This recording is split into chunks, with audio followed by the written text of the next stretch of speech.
Hello friends. आज हम pertussis के बारे में बात करेंगे, जिसे वूपिंग कफ या 100 डे कफ भी कहते हैं। ये बीमारी जो होती है वो बोर्डरटेला पर्टूसिस नाम के बैक्टीरिया से होती है, जो कि एक ग्राम नेगेटिव बैक्टीरिया है। चलो बात करते हैं पर्टूसिस की। Pertussis also known as whooping cough और 100 day cough. It is highly contagious respiratory disease.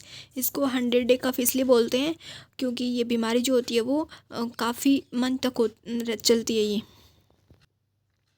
क्यूज्ड by बोर्डरटेला pertussis, एक ग्राम नेगेटिव कोकुलोबैसिलस। ये ग्राम नेगेटिव होता है बैक्टीरिया इसका। एंड ट्रांसमिशन एंड इंक्यूबेशन की बात करें तो it is spread through droplet infection, यानी खांसने चीखने से ये फैलता है। The incubation period is typically 7 से 14 दिन। इसका इंक्यूबेशन पीरियड 7 से 14 दिन का होता है। और क्लिनिकल स्टेज की अगर बात करें तो इसमें 3 स्टेज होती हैं। एक बार यहाँ से क्वेश्चन आया था पहली स्टेज से। स्टेज फर्स्ट जो होती है ना, इसकी केटारल स्टेज होती है, 1 से 2 वीक तक ये चलती है। This is the most infectious stage. It mimics A common cold with coryza and low grade fever. यानी इसमें क्या होता है कि ये पहली स्टेज है और सबसे ज़्यादा इन्फेक्शन इसी स्टेज में फैलता है, इसी समय होता है।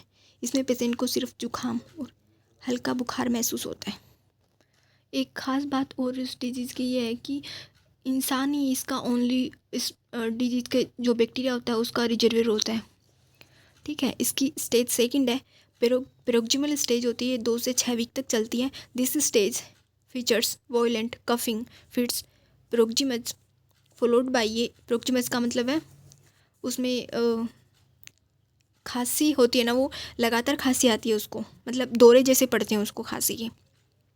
फॉलोड बाय ये high pitched whoop sound post tussive vomiting, यानी खांसी आने के बाद में उसको वॉमिटिंग होती है।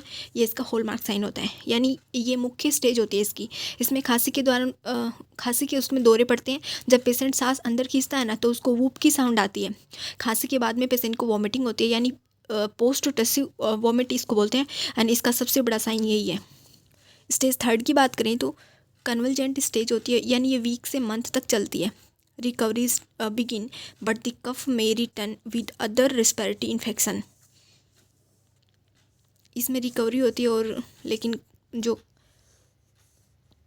खांसी है ना वो पूरी तरह ठीक होने में महीनों लग जाते हैं इसमें, है ना। यानी इसमें पेशेंट ठीक होने लगता है, लेकिन खांसी है ना वो पूरी तरह ठीक होने में उसको महीनों तक लग सकते हैं। डायग्नोसिस की मैं बात करें तो the gold standard is the nasopharyngeal swab culture. A unique finding is absolute lymphocytes. यानी इसमें क्या करते हैं, इसमें नेजोफिरिंजियल स्वाब कल्चर करते हैं। ये इसकी खास बात क्या है कि इसमें लेम्फोसाइट है ना वो बढ़े हुए मिलते हैं। ये बैक्टीरियल डिजीज होने के बावजूद भी इसमें लेम्फोसाइट बढ़ रहे हैं। एक कॉन्सेप्ट यहाँ पे आपका क्लियर करती हूँ मैं। देखो नॉर्मली क्या होता है, वायरस जो होता है ना, वायरस के अंदर लिम्फोसाइट बढ़ते हैं। और बैक्टीरिया होता है ना, बैक्टीरिया की वजह से होता है तो उसमें न्यूट्रोफिल्स बढ़ते हैं। लेकिन यहाँ पे बैक्टीरिया होने के बावजूद भी यहाँ पे लिम्फोसाइट बढ़ रहा है। अगर आपको ना एग्जाम में क्वेश्चन आए कि कौन से बैक्टीरिया इन्फेक्शन वायरस जैसा ब्लड पिक्चर दिखाता है, तो उसका जवाब पर्टूसिस होना चाहिए। मतलब कौन सी ऐसी बैक्टीरियल इन्फेक्शन डिजीज़ है जो जिसका ब्लड पिक्चर है ना वो वायरस जैसा दिखता है, वायरस जैसा ब्लड पिक्चर उसमें दिखता है, तो उसका आंसर आपको पर्टूसिस बोलना है। क्योंकि पर्टूसिस में क्या होता है, ये वायरस की तरह लिम्फोसाइटिस में बढ़ते हैं, लेकिन कारण इसका टॉक्सिन द्वारा जो सेल होती है ना, वो सेल का रास्ता रोक लेती है। वो टॉक्सिन इसमें जो निकलता है इस डिजीज़ का, वो देखो इसमें क्या होता है, बैक्टीरिया टॉक्सिन छोड़ता है जिससे पर्टूसिस टॉक्सिन है ना कहते हैं। आमतौर पर हमारे लिम्फोसाइट जो होते हैं ना, यानी लिम्फोसाइट्स ब्लड से निकलकर, यानी WBC जो होते हैं ना, वो ब्लड से निकलकर शरीर के अन्य हिस्सों यानी लिम्फ नोड में आते जाते रहते हैं। लेकिन पर्टूसिस का टॉक्सिन है ना ब्लड की नलियों के दरवाज़ों को ये बंद कर देता है, क्योंकि सेल ब्लड से बाहर निकल ही नहीं पा रहा है, और इसलिए ये ब्लड में ही जमा होने लग जाता है। इसलिए ब्लड टेस्ट के अंदर जब करते हैं, CBC जब करते हैं, तो बैक्टीरिया होने के बावजूद उसमें लिम्फोसाइट की संख्या बढ़ी हुई दिखती है। ठीक है, इसलिए याद रखना ये पर्टूसिस डिजीज़ के अंदर लिम्फोसाइट बढ़ रहे हैं बैक्टीरिया से होने के बावजूद भी। ठीक है, यही इसकी यूनिक फाइंडिंग है। मैनेजमेंट एंड नर्सिंग प्रायोरिटीज़ की बात करें तो drug of choice is erythromycin और azithromycin. Nurses must ensure droplet precaution for 5 days after starting antibiotic, यानी एंटीबायोटिक देने के 5 दिन बाद तक भी इसको क्या रखना है, आइसोलेट रखना है, क्योंकि ये ड्रॉपलेट से इनसे फैला सकता है। और ड्रग ऑफ चॉइस में इरिथ्रोमाइसिन और एजिथ्रोमाइसिन दोनों देखें, मतलब इरिथ्रोमाइसिन और एजिथ्रोमाइसिन इसमें देते हैं।